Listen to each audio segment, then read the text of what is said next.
What's by? This is Jaden, and welcome back to a new reaction video. And today we are reacting to Better Call Saul, Season 2, Episode 9, Nailed. This is the second to last episode of the season. I'm excited for this episode. This season's been consistently great.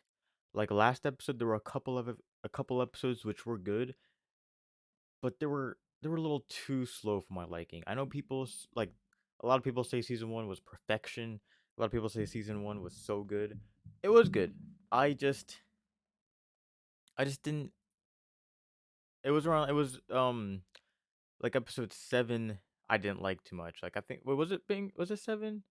It was when he started the Sandpiper crossing or whatever it's called, that retirement home. I didn't really like that story, but it was I mean I do like it now because it was a smaller story to a bigger picture. That Sandy Piper thing is like a cause and effect. That little retirement home that he studied is like kind of causing all of this to happen, causing, a Chuck to be a problem and Kim stuff. And it's just like, yeah, it's just like season 1 was a great start to the series.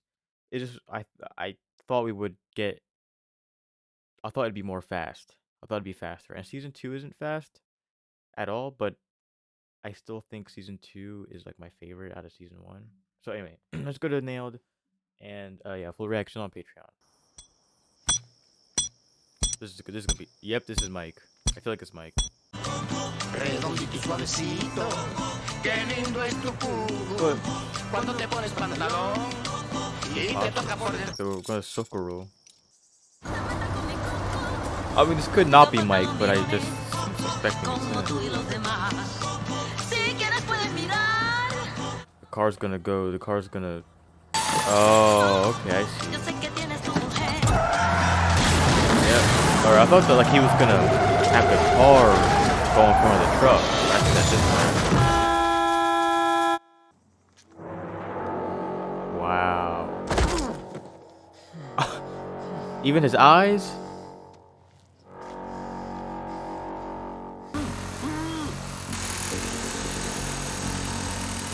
What are you doing?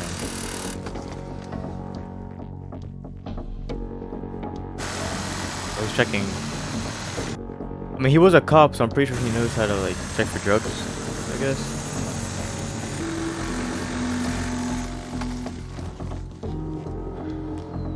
Wow.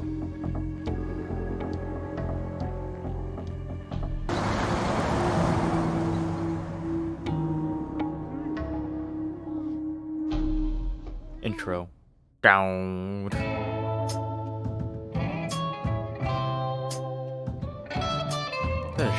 What is that? That's a dingy sink.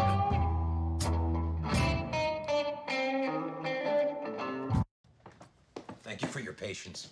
Didn't you say that the hearing is more or less a formality? Well, the real work's already been done, yes.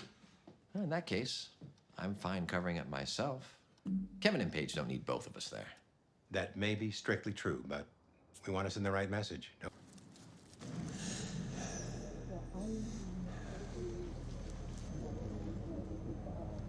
Good morning. This meeting of the New Mexico State Banking Board is now in session. We have Mesa Verde here with us today. Mr. Commissioner, ladies and gentlemen of the New Mexico Banking Board, I'm honored and grateful to appear before you this morning. We believe that our proposed expansion is in the public interest, both for Arizona and our own state. For 46 years, the men and women of Mesa Verde Bank and Trust prided ourselves on personal service and attention to detail. Oh, look, remember what Saul did? Or what Jimmy did? Continues to operate at a Tier 1 leverage ratio of 11.2%. Hold on. Excuse me, Mr. Wattel, just one moment. 1216, that's correct, sir. But in the original submission, we're seeing 1261 Rosella Drive. It is 1261. 1261. I think if you double check, you'll see that 1216 is correct. There seem to be two different addresses here. Mr. Commissioner, I have a copy of our notice of intent, which was published in newspapers in Arizona and New Mexico. It clearly If you were to go to Kim, this wouldn't happen. Oh, look at Saul. Look at Saul do his work. 1261 Rosella Drive. Come on, Mama. Yes, I have a copy of the notice of intent, too. Discrepancy in our filing. So the correct address is the one that appeared in the notice of intent, the 1261. It would seem so. We'd like to request an adjournment of just a few minutes so that we can amend the filing. I don't think we can get you back in today. If I may, when do you think you might be able to schedule us? I'm being told by staff that they've already done the research for 1216 Rosella Drive. Mr. Commissioner, Mesa Verde has put effort and resources into preparing this branch to You know they open can still hear you. immediately. However unusual, a provisional approval would be most appreciated, most welcome. Return in 6 weeks, at which time we will revisit this application. That's on the schedule now. And we'll have expedited all the additional research. This is not possible. This is not possible. Oh. I don't understand. It was 12:16. It was. I checked. I double-checked. Chuck, it happened. Now we take our licks and we move on. This doesn't just reflect on you. An office full of associates and paralegals let this get by. I did too, for that matter. It was 12:16. I promise you.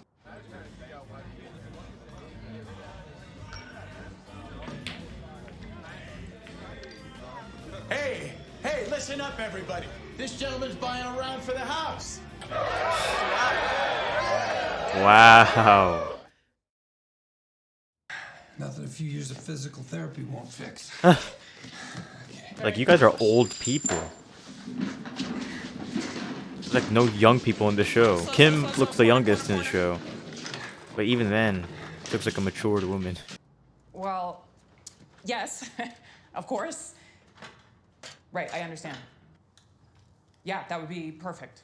I'll see you then. Great. And listen, Paige, thank you.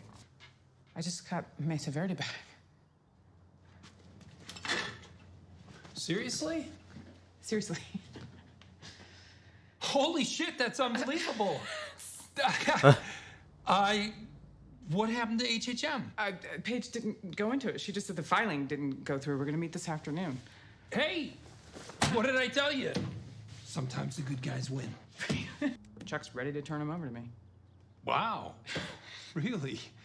That was quick. Yeah, I'm gonna go change and get over there. You want some help? That depends. Are you gonna carry boxes or are you gonna gloat?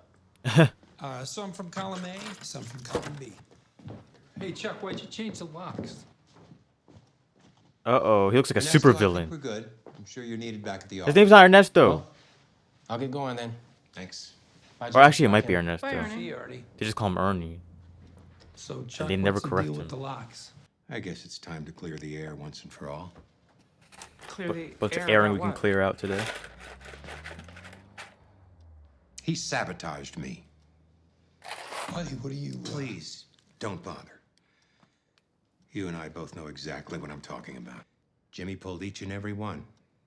Then he left me here, sweating and delirious, while he went off to doctor them. You need a photocopier for that. Where'd you go, some all-night copy shop? He came back here and put his new versions in my files. And then, the next day, my caring brother took his leave. He knew that I would use his modified documents to write Mesa Verde's submission to the state regulator. I believe he went off on his own and did this as some kind of twisted romantic gesture. As a sworn officer of the court, as Mesa Verde's attorney of record, you have no recourse but to go to Kevin Wachtel and make a full disclosure. This whole song and dance is all about getting his client back. That's all this is. Not in the least.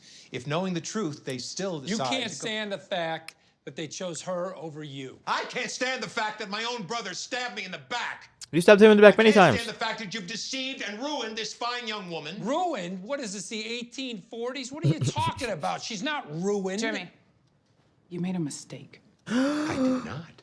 You're working by lantern light, squinting over 10-point type for hour after hour. Mistakenly changing 1261 to 1216 would be the most natural thing in the world. It could certainly happen to me. I did not make a mistake.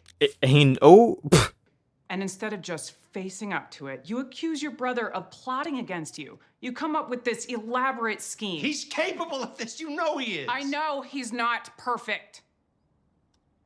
Look, And she's I know standing he up for cuts him. corners. But you're the one who made him this way. And all he ever wanted was your love and support. But all you've ever done is judge him. You never believed in him. You never wanted him to succeed. Jesus, what? Whoa! Oh! Kim, what? Come on. Plant yourself. All right, here? Yeah, right there. About yay high. Hey, it'd be kind of Aim it cool up if we at see me. the Roll it. creation of his iconic. Just frame me up, all Um, right? Excuse me. Hi, are you in charge here? Yes, I am, and this is school property. You're just the person I want to speak to. It would be incredibly helpful if you could get those kids in that building over there to just keep it down for a bit. What? Just give me a sheet or something. Rupert Holmes, that's who the documentary is about. I'm sorry, who? Rupert Holmes. You know, Rupert Holmes, the singer-songwriter. You know, the Pina Colada song. What? I'm sure you do. This is like your worst lie you've ever come up with. Well, yeah, and that's some great trivia. But he spent his formative years right here in Albuquerque. I'll tell you what, why don't you call Annette down in the superintendent's office, and we'll just stay here till you get official word. Well, if you don't mind waiting. Not at all. We don't want to break any rules. Shouldn't take very long, I'm sure. And no promises, but I'll see what I can do about getting the kids to quiet down. Oh, that would be What? super helpful. Hey, Mike. Hey, Fran, you still serving breakfast? For you? Sure. Usual? Be great. This is gonna be your first winter in Albuquerque? Yeah, I'm out from Philadelphia. Yeah, it depends on the year. If you stay around long enough, you'll have some to shovel, don't you worry. Got snow outside my house right now. I live up in Cedar Crest. We get plenty. You can shovel my drive if you're looking for more. I thought to myself, who's the guy who'll rip off a couple $100,000 in drug money and leave a witness? Who's the guy who won't pull the trigger? Oh, he'll pull the trigger. Just he knows to be smart about it. I'm not here to squeeze you. You want to rip off the cartel? That's your business. But here's the thing. I'm picking up that driver. Hector's orders. We're gonna see what he knows, and if he knows you, that's bad for both of us. Doesn't know anything? Not a thing. You hear your voice? No. Right now, Hector's looking at the competition, but he hears the driver say it was some old gringo. He didn't hear me. Saw a guy with a ski mask, that's it. And you're sure of that? You better be right. Why wasn't it in the papers? What? The truck robbery. The cops keeping it out of the papers? You wanted to put the cops onto Hector? Why? You are nothing to him. He forgot all about you. I haven't forgotten him. You put me in the shit. Just 'cause you got it in for Hector Salamanca? After you left, the Good Samaritan came along and said, oh my God, oh my God. He cut the driver loose. The driver called us. We came out, got the truck. Made it like it never happened. Kid the Samaritan. Tomorrow morning, Do we ever have that chat? and 11:35, stop what you're doing and tune in to Diagnosis Murder. I'll make a point of it. Your brother is one smart lawyer. Ha. The smartest one I know. I mean, no offense. He is a very Could smart make quite an adversary. Yeah, basically Kim was saying Kim knows it's him. I already know Kim. I already know she already knew it was him as soon as she entered the door, probably. But she just wants to stick Hey, up for how you doing? for Jimmy. Be with you in a minute. And she basically told him to make sure that no evidence is left behind. I'm feeling kind of like Karnak. You remember when Johnny Carson used to do Karnak? You know, he'd give the answers before the questions. You know, Ed would give him the envelope, yeah? And Johnny would hold it up to his forehead, and he'd give the answer. Are those singles? Leave it to Beaver. Then Johnny'd tear open the envelope, and there's the question, what did the dead raccoon say in his will? Rob a bank? No way am I that cool. Sometimes I go number 2 and I don't flush, but this is just a thing between brothers. And we're both lawyers, so, right? I mean, that's a long and boring story you don't want to know. Good evening. Lance, is it? Yeah. Lance, I'm Charles McGill. My associate spoke with you earlier, and he showed you this photo. leading into early Wednesday, the early hours of Wednesday, the 18th. Were you, in fact, here? Can we establish that? I mean, I work graveyard, so yeah. Oh. Stay strong. Ah, sorry, don't know what to tell you. Guess I was wrong. Son, listen carefully. I am an officer of the court investigating a felony. So you're a cop? No, I'm not. I'm Mr. McGill, maybe we better get you home. Ernesto, do not speak to me as if I were a child. I'm fine. Oh, no, you are not. Look at all this LEDs and neon and all that stuff. Breaking and entering. This guy, is he okay? There's nothing wrong with Mr. me. McGill, maybe we could just take a break and... Ernie, shut up! Oh. You think about the choice you're making. I already What if he told has you like wasn't here. What do you want me different to say? personalities? I want you to speak the truth. I know he was here. I know what he did. Tell me what you told Ernesto. Stop trying to change your story. Excuse me, sorry. It's like rewriting his brain chemistry to be aggressive. Oh. They didn't need to do all that. They didn't need to hit his head on the cordon like that. That's how you know it's serious. Jimmy, I would have just left. You wouldn't have to see all that. And I know you care for him. Call 911. You call 911. Use your voice like this and call 911. Really? Wow. Okay. So this was nailed. I enjoyed it. I really enjoyed this episode. It was like this is the longest episode of the entire season. It didn't feel like that. It was so good. Murder Mystery. I need to watch this Murder Mystery too. I need to watch Murder Mystery too. I watched the first one. I loved the first one. Gotta rewatch the first one actually. Anyway, next episode's called Click. I don't know what that's gonna be about. So yeah, Mike wants to do something to Hector because of because you know Hector threatens people. Hector threatened Mike. Hector threatened Kaylee. You know, with the Salamanca twins. They are so annoying. But I like the fact that like I didn't really know if Better Call Saul was gonna be set in Albuquerque or anything. I like the fact that it is because you know we're getting like many of the same antagonists that we did in Breaking Bad. But we're introducing them very subtly. Like Breaking Bad made it a point to kind of introduce them. Where like in this show we're kind of introducing them very subtly. I remember it was Jesse who introduced us to Saul. So without Jesse, we might not have gotten Saul. Um, but yeah, nailed. Chuck is going crazy. Chuck is gonna go crazy. I wonder what season 3 is gonna be about. Because next episode is the last episode of season 2. We're going straight on to season 3. Not gonna waste any time between season 2 and season 3. Gonna go straight on with it. So yeah. Anyway, I'll see you guys for watching, and I'll see you in the next video. Goodbye.